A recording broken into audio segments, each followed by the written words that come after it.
السلام عليكم ورحمة الله وبركاته.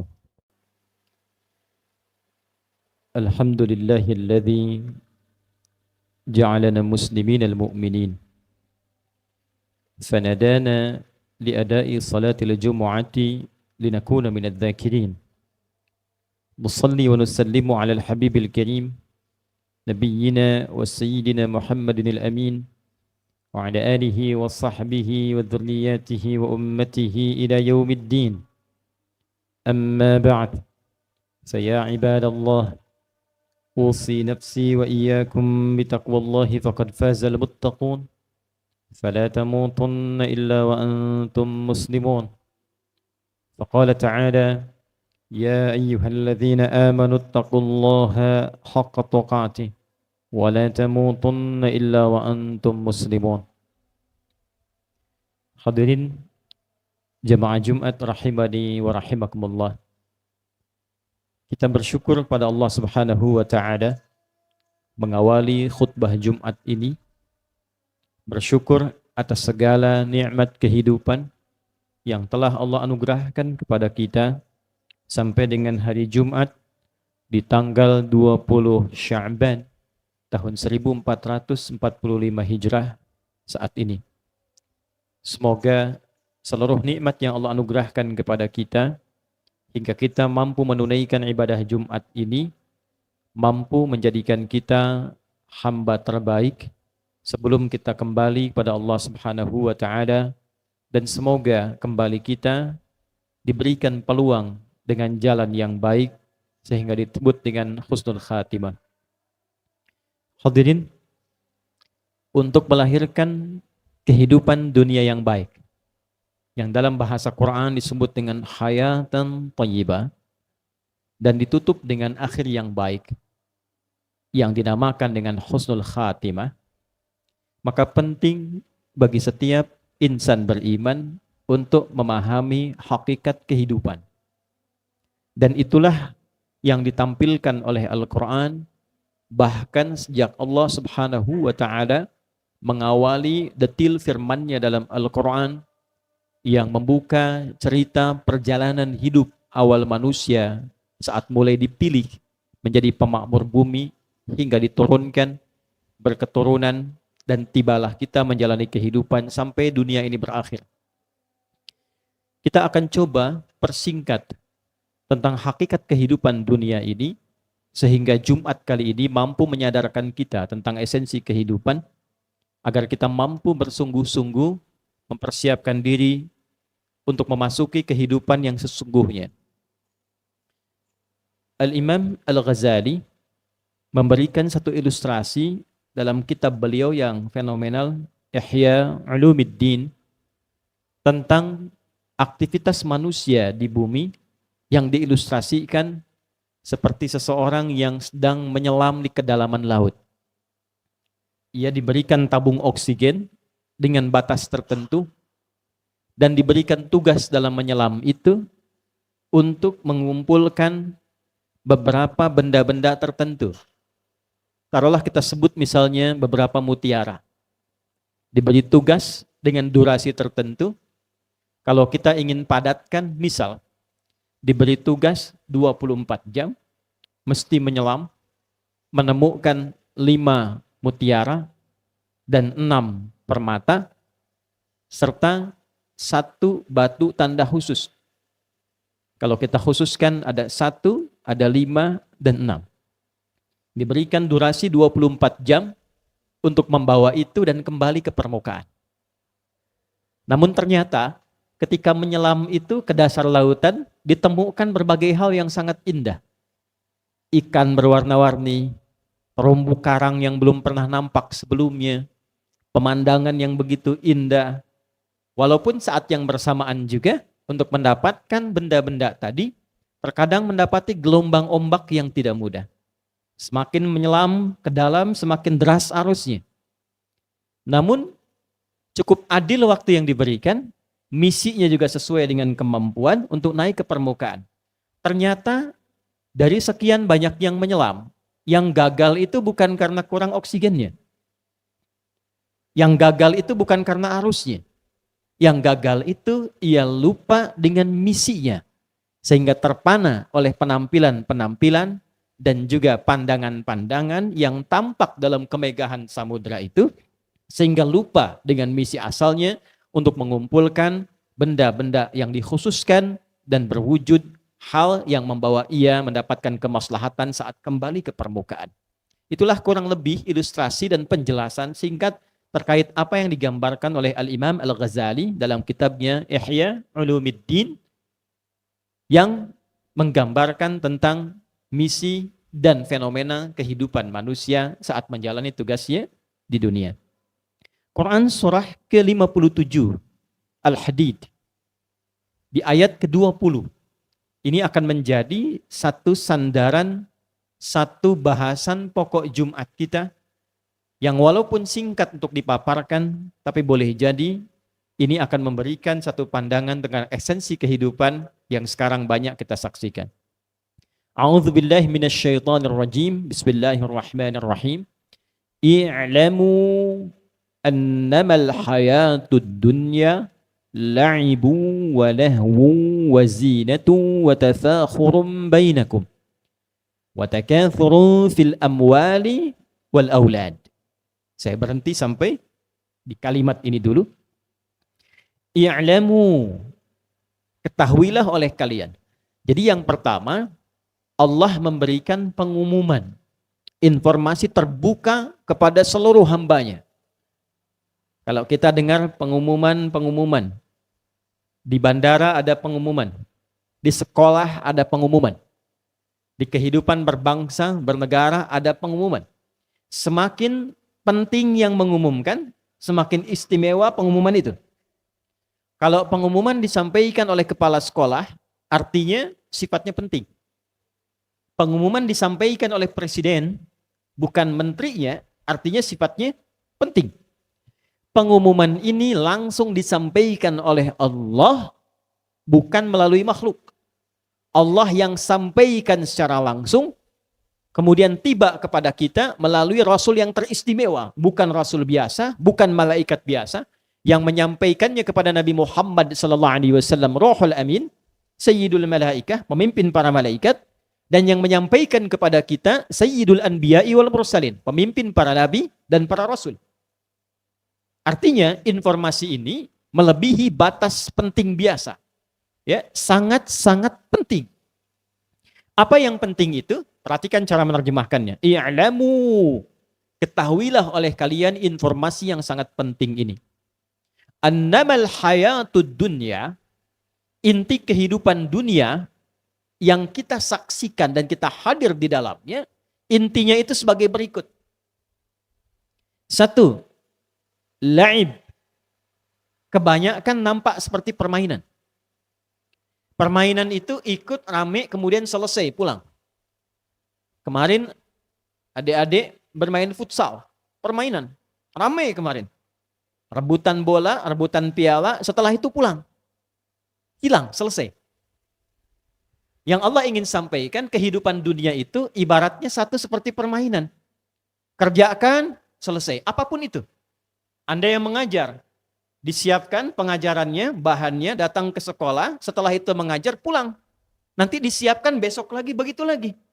Sampai selesai. Kalau bukan dunia yang meninggalkan duluan, Anda yang meninggalkan duluan.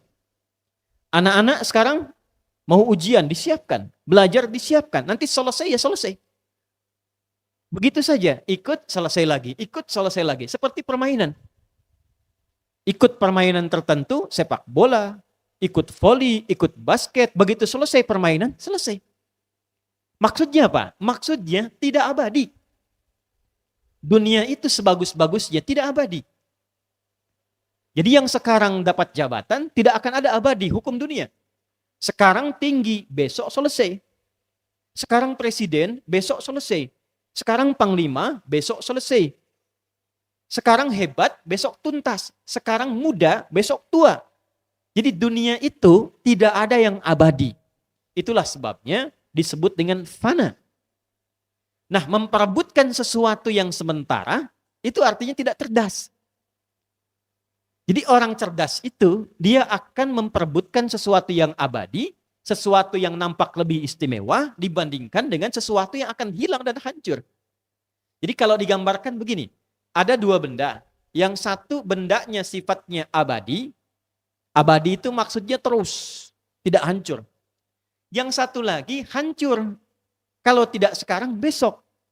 Maka orang pintar pasti dia akan memilih sesuatu yang abadi, yang sifatnya kuat. Tidak akan memilih yang hancur. Nah, banyak ayat sindiran dalam Al-Quran, manusia itu diberikan oleh Allah pilihan. Mau yang abadi, mau yang hancur. Tapi ternyata kebanyakan manusia memilih yang sementara, yang sifatnya hancur. Coba lihat sekarang. Maaf, demi jabatan, orang menudutkan, orang mencaci maki, orang menyingkirkan, padahal sifatnya sementara. Coba lihat demi bisnis. Demi perdagangan ada yang menyingkirkan. Demi persaingan bisnis ada yang menghancurkan. Padahal apa yang diraih pun dari itu sifatnya sementara. Setelah dapat, hilang lagi. Dapat uang. Uang gak bertahan lama, gak dipakai, hancur. Begitu dipakai dapat makanan, makanan dipakai, digunakan jadi kotoran. Itulah dunia. Maka berebut pada sesuatu yang sementara, dalam timbangan Islam, dalam tinjauan Islam, itu sesuatu yang bukan pintar. Tidak cerdas. Maka siapa orang cerdas itu? Orang cerdas itu orang yang menggunakan bahan sementara itu untuk yang mendapatkan sifat yang abadi. Untuk mendapatkan sifat yang abadi. Karena itulah banyak ayat dalam Al-Quran memperkenalkan kehidupan abadi yang disebut dengan akhirat, lalu ditampilkan kenikmatannya supaya kita bisa bandingkan mana yang dipengenin. Ini pengen emas, yang dunia sementara, yang di akhirat emasnya lebih berkilau, lebih indah, mutiaranya itu lebih bersinar, kehidupannya abadi. Diberikan tampilan di depan kita, Anda mau ambil yang mana? Ini akhirat, ini dunia. Bukan mengabaikan dunia, tapi gunakan dunia itu sebagai perangkat untuk mendapatkan akhirat yang disebutkan. Itulah sebabnya kenapa kita seringkali dapatkan ayat gambaran tentang surga. Surga Firdaus bagaimana, surga Aden bagaimana, bidadarinya bagaimana. Supaya tidak ada rebutan perbuatan zina di dunia, sementara ada kehidupan abadi di akhirat yang lebih indah. Minuman akhirat bagaimana? Supaya tidak ada rebutan orang mabuk di dunia, sementara akhirat lebih indah. Ini gambaran pertama. Jadi tidak usah terlalu serius untuk mendapatkan dunia, dalam arti serius itu sehingga mengerahkan semua kemampuan bahkan untuk menyakiti orang lain. Untuk apa? Dunia itu sudah teratur. Rizkinya sudah diatur. Tinggal kita berikhtiar, tapi yang belum teratur itu adalah akhirat kita. Gunakan ikhtiar itu dalam kehidupan dunia untuk menjemput kemuliaan akhirat yang telah dijanjikan. Satu. Walahun. Kebanyakannya senda gurau dan sesuatu yang sia-sia. Wazinatun. Pengen tampil indah, menarik perhatian, populer, dikenal. Dunia itu. Betapa banyak sekarang orang bikin konten untuk menarik perhatian supaya dikenal. Betapa banyak orang belanja, berpakaian, bukan untuk menutupi aurat. Sebetulnya standar kalau hanya sekedar nutupin aurat, bebannya gak banyak. Gak akan dikejar-kejar beban. Cuman karena ingin tampil gaya, ingin modis, modisnya gak dilarang. Yang salah itu ketika ingin dilihat banyak orang. Sehingga bebannya semakin banyak. Beri kendaraan itu bukan supaya sampai ke tujuan dengan cepat. Supaya tetangga tahu saya punya mobil. Supaya tetangga tahu saya punya sepeda. Itu yang menyebabkan di-upload, update status, hanya untuk dilihat. Akhirnya apa yang terjadi? Bebannya makin berat. Ketika beban makin berat, lupa kita akan pulang. Itu yang dikatakan Al-Imam Al-Ghazali.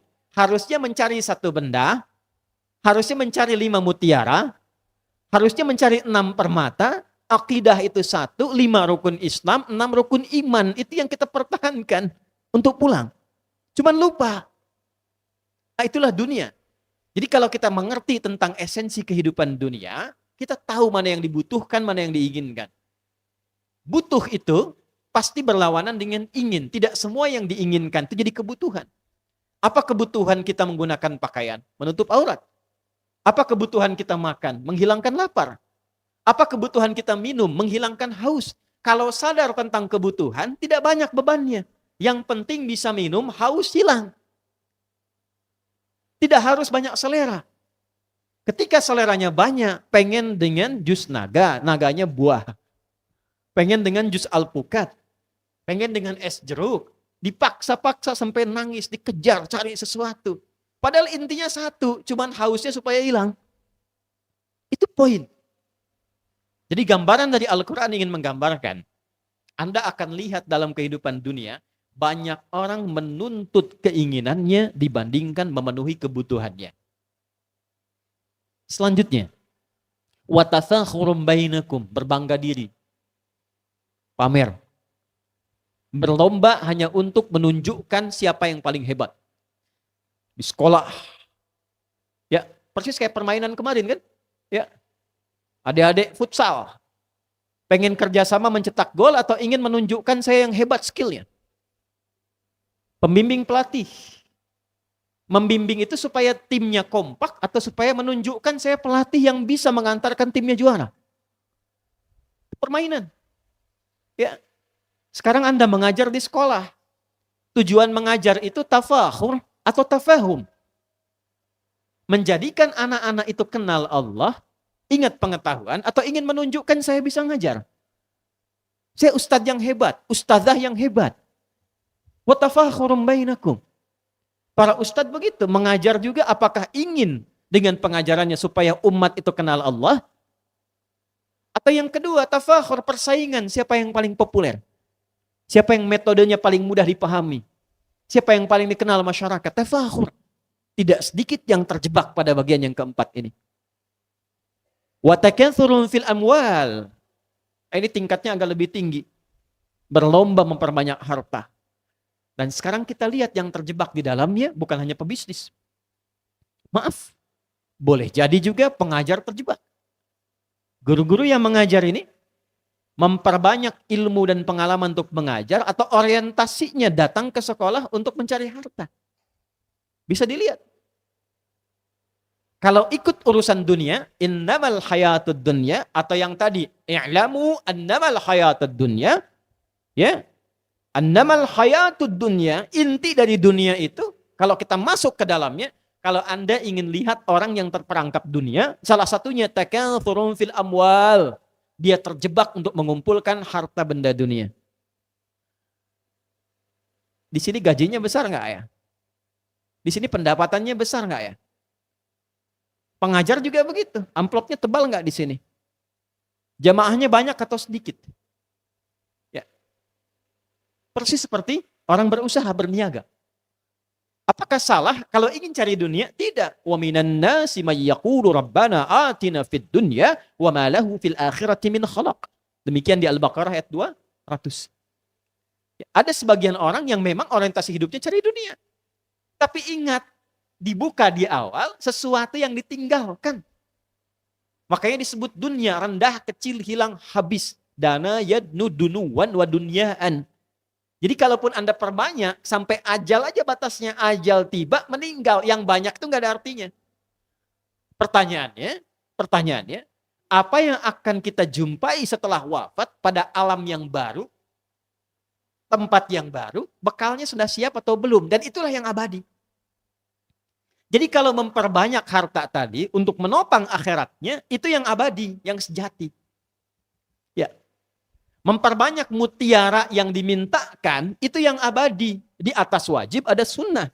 Tapi kalau terlena dengan hal yang tidak dimintakan, walaupun banyak, fata morgana, ujungnya hilang. Wal aulad. Berbangga memperbanyak keturunan. Ya, boleh banyak keturunan. Tapi kalau menyiapkan keturunan dunia, itu yang diingatkan oleh Islam. Hanya untuk dunia. Anak saya jadi dokter. Boleh. Anak saya jadi tentara. Bagus. Anak saya jadi diplomat. Bagus. Disiapkan semua. Tapi ketika semua profesi itu hanya diniatkan untuk dunia, itu yang menurut Islam kurang lengkap. Pada akhirnya meninggal juga. Lalu di akhirat jadi apa? Silahkan jadi dokter, saat yang bersamaan dokter yang rajin sholat. Dokter yang menghafal Quran. Dokter yang melayani untuk ibadah. Bukan bekerja sama dengan perusahaan atau pabrikan-pabrikan hanya untuk meningkatkan harta dan melukai pasien. Tuh, itu dunia namanya. Silahkan pilih. Silakan pilih. Wa takatsurun fil amwali wal aulad kamathali ghaithin a'jabal kuffaru nabatuhu thumma yahiju fatarahu musfarra thumma yakunu hutama. Kalau yang dipilih itu dunianya saja, pengen jadi A, pengen jadi B, jadi pilot, jadi dokter, jadi insinyur. Ya, silahkan ambil itu dunia, kata Allah, seperti persis rumput tumbuh jadi hijau dan bagus, tapi ujungnya menguning, ujungnya hilang, habis. Kalau dibakar itu, ya jadi semai yang hitam saja, nggak ada nilainya, selesai diinjak-injak. Habis. Ya, wa fil akhirati adzabun syadidun wa maghfiratun minallahi wa ridwan. Tapi kalau kita gunakan dunia untuk mencari akhirat, perhatikan kalimat Qur'annya, yang kita dapatkan kasih sayang Allah, ridhanya Allah, dan itulah yang menjadikan kita kuat menjalani kehidupan dunia. Ditutup lagi dengan kalimat wa mal hayatud dunya illa mata'ul ghurur. Kalau Anda terlampau menikmati dunia, bukan menjadikan bekal sebagai wasilah mencari akhirat, maka itu akan menjadi kesenangan yang menipu. Silahkan kumpulin harta sebanyak-banyaknya. Guru-guru yang mau ngajar orientasinya mencari harta, silahkan kumpulkan. Besok meninggal, harta itu tak terpakai. Ternyata yang terpakai itu ilmu ikhlas yang pernah diajarkan. Bukan kehilangan dunianya. Dunianya Allah cukupkan. Bahkan Allah lebihkan untuk mempermudah misi kehidupan ia mencari akhirat. Silahkan yang bisnis berbisnis untuk cari akhirat. Maka Allah mudahkan jalannya, dia dapat dunianya, dia raih akhiratnya. Itu yang dimaksud ayat 201-nya. Wa minhum mayyaqulu rabbana atina fid dunya hasanah wa fil akhirati hasanah wa qina adzabannar. Kesimpulan dari khutbah Jumat yang singkat ini, mari di akhir bulan Sya'ban ini sebelum masuk Ramadan, kita temukan tentang hakikat kehidupan kita supaya kita mengerti dan paham bagaimana caranya menjalani kehidupan dunia ini. Gunakan dunia untuk mencari akhirat. Tidak dilarang kaya. Uthman kaya, Abdurrahman bin Auf kaya, sampai sekarang kisahnya viral. Insyaallah adik-adik nanti yang di wisuda di Madinah, di Mekah, akan melihat hotelnya sahabat Uthman bin Affan. Beliau sekarang punya tabungan di Bank Saudi. Salah satu tabungan itu hasilnya didapatkan dari hotel. Dulu zaman Nabi nggak ada hotel. Cuma beliau membeli sumur dengan kebun untuk akhiratnya. Dibeli dengan uang dunia untuk akhirat. Lalu sumur itu, hotel itu, sekarang sumur itu, kebun itu sudah tidak ada, dijadikan hotel. Hotelnya dapat penghasilan, ditabung di bank, hasilnya disedekahkan untuk umat Islam. Sudah 15 abad masih punya hotel sekarang. Itulah akhirat. Dunianya terlihat dan akhiratnya terjamin. Silahkan cari dunia sebaik-baiknya untuk menyiapkan kehidupan akhirat. Tapi kalau semua digunakan hanya untuk memenuhi kebutuhan dunia, tadi cirinya. Banyak mainnya. Semua tergabung, yang 5 tadi itu nanti nyambung semua. Takatsurun fil amwal, berebut harta. Nanti kalau sudah banyak hartanya, orang dunia itu kelihatan apa? La'ibun walahwun, banyak mainnya. Hartanya dipakai main-main, pakai judi main-main. Ya, maaf, ke tempat-tempat hiburan, buat main aja. Walahwun, sendagurau. Ya, cuman buat main, tebak-tebakan keluar harta, habis uang buat foya-foya. Nah itu cirinya orang dunia. Jadi kalau menemukan yang seperti itu, kita doakan. Dan kita jangan ikut ke situ. Supaya semua kembali pada rahmat Allah subhanahu wa ta'ala. Penting itu disampaikan karena sekarang mulai nampak kehidupan dunia itu real di hadapan kita. Bahkan nampaknya lebih dari sekedar apa yang digambarkan. Lebih parah sekarang tampak. Zaman Nabi Lut dulu, yang ada itu cuma homo, laki-laki aja. Laki-laki dengan laki-laki. Sekarang perempuan dengan perempuan. Tidak ada yang ganti kelamin, sekarang ganti kelamin. Semakin banyak yang aneh-aneh, semakin banyak tingkat maksiatnya, ini menunjukkan dunia sedang tidak baik-baik saja. Maka kalau ingin jadi orang yang baik, beralihlah mencari kehidupan akhirat. Dalam arti gunakan perangkat dunia, silahkan sebaik-baiknya, untuk menjadi pribadi yang baik di hadapan Allah, menjemput kehidupan akhirat kita yang lebih nyata. Barakallahu li wa lakum fil Qur'anil azim wa nafa'ani wa iyyakum bima fihi minal ayati wa dzikril hakim wa taqabbala minni wa minkum tilawatahu innahu huwas samiul alim. Ud'ullaha yastajib lakum wa lana